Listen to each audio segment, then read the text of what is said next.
Semester 3 Renaissance. The term Renaissance is a French word. French શબ્દ છે which means જેનો અર્થ થાય છે રીઅવેકિંગ એટલે ફરીથી જાગૃત થવું એન્ડ રિવાઇવલ એટલે ફરીથી જીવંત થવું. કોઈ એક વસ્તુ એકદમ ઘટી ગઈ હોય અથવા મૃત્યુ પામી હોય અને અચાનક એ ફરીથી જીવંત થાય તેવો તેનો અર્થ થાય છે. The term renaissance is a French word which means reawakening or revival. It has been described, તેનું વર્ણન કરવામાં આવ્યું છે, as the birth of modern world, આખું નવું વિશ્વ આવ્યું, out of the ashes, ashes એટલે રાખમાંથી, of the dark ages, અંધકારમય જે જીવન હતું એમાંથી એક નવું વિશ્વનો જન્મ થયો તેવું તેનું વર્ણન કરવામાં આવ્યું છે. According to Taine, man so long blinded, એણે કીધું કે માણસો છે એ ઘણો બધો લાંબો સમય બ્લાઇન્ડ હતા, અંધ હતા. હેડ સડનલી ઓપન્ડ હિઝ આઈઝ, તેણે અચાનક તેની આંખો ખોલી અને જોયું અને આખું નવું નવું બધું જોયું, આવું કહેવા માગે છે. ઇન ધ યર 1453, 1453માં, વેન તુર્ક કોન્કર્ડ, જ્યારે તેણે વિજય મેળવ્યો ઓવર કોન્સ્ટેન્ટિનોપલ તેણે વિજય મેળવ્યો. મેની ગ્રીક સ્કોલર્સ, ઘણા બધા ગ્રીક સ્કોલર્સ, ટુક શેલ્ટર, તે લોકોએ આશરો લીધો, એલોંગ વિથ ધેર મેન્યુસ્ક્રિપ્ટ્સ એટલે હસ્તપ્રત, હાથથી લખેલા લખાણો, એન્ડ લાઇબ્રેરીઝ ઇન ઇટાલી, એણે ઇટાલીમાં આશરો લીધો. 1453માં જ્યારે તુર્ક લોકોએ કોન્સ્ટેન્ટિનોપલ વિજય મેળવ્યો ત્યારે ઘણા બધા ગ્રીક લોકોએ આશરો લીધો ઇટાલીમાં, ત્યારે તેનું મેન્યુસ્ક્રિપ્ટ્સ અને લાઇબ્રેરીઓ સાથે લઈ આવ્યા હતા. Italy became the teacher of Europe in philosophy, Italy છે એ ફિલોસોફીમાં યુરોપનું શિક્ષક બન્યું, આર્ટનું અને લિટરેચરનું શિક્ષક બન્યું.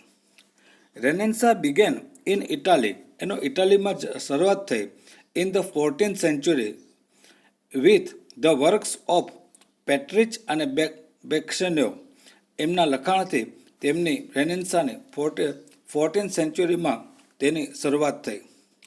It also began in Germany, France, Spain, Netherland અને ઇંગ્લેન્ડ, તેનો જર્મનીમાં, ફ્રાન્સમાં, સ્પેનમાં, નેધરલેન્ડમાં, ઇંગ્લેન્ડમાં તેનો શરૂઆત થઈ. It began with a revival of classical learning, classical લર્નિંગનું શીખવાનું શરૂ થયું, which has come to be called humanism. Its influence reached, તેની અસર પહોંચી England in 16th century, 16th centuryમાં તેની અસર પણ ત્યાં પહોંચી. શેક્સપિયરે કહ્યું છે કે ટંગ ટ્રીઝ એટલે ઝાડ પણ બોલવા માંગી, બુક્સ પણ બોલવા માંગ્યા, રનિંગ બ્રુક્સ વહેતા ઝરણાઓ બોલવા માંડ્યા, in stones and good everything, બધી જગ્યાએ સારું સારું થવા માંડ્યું.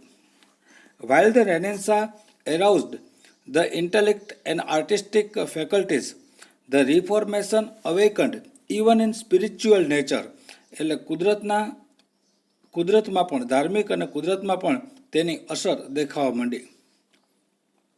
સમ પ્રિન્ટિંગ પ્રેસ વિચ ડિફ્યુઝડ, જે લોકો ના પાડતા હતા, the knowledge of classic put the English Bible in to the hands of the people and spread the religion, અને ધર્મનો ફેલાવો કરવા માંડ્યા. The dazzling feature of renaissance appeared in Elizabeth literature.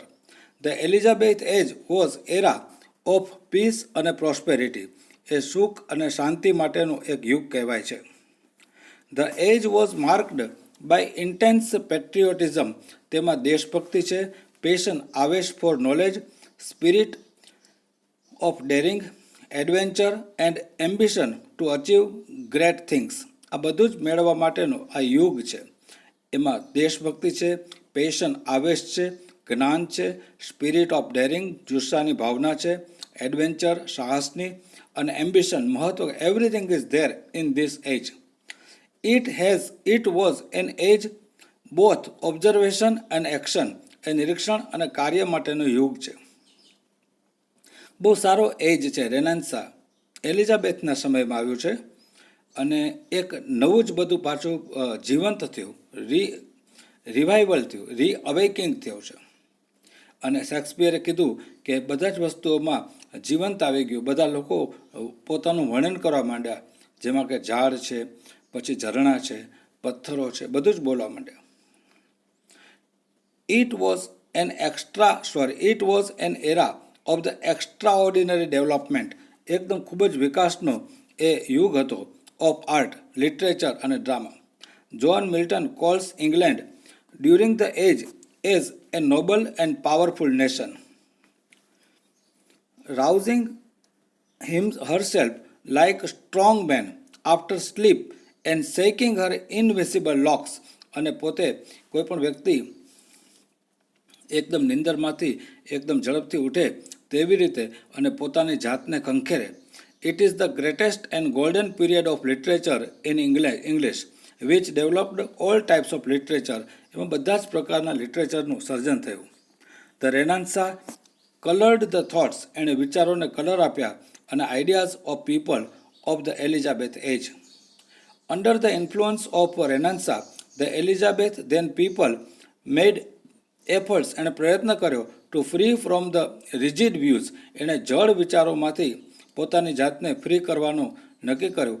And customs of the middle ages and churches and demand their right to live, પોતાને જીવવાનો અધિકાર માગ્યો, વિચારવાનો અધિકાર માગ્યો અને પોતાના વિચારોને રજૂ કરવાનો આમાં પોતે અધિકાર માગ્યો ચર્ચ પાસેથી.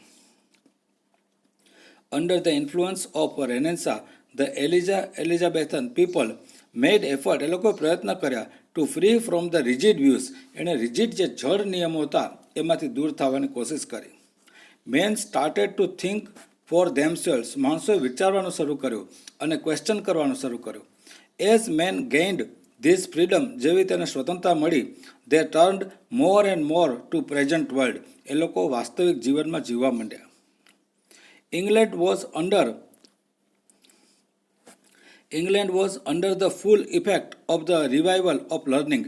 A lot of translation of the ancient classics were now available, હવે હાજર હતા, for common people who could not read the original classics, જે ઓરિજિનલ વાંચી શકતા નહોતા તેમના માટે ટ્રાન્સલેશન પણ ઉપલબ્ધ થયા.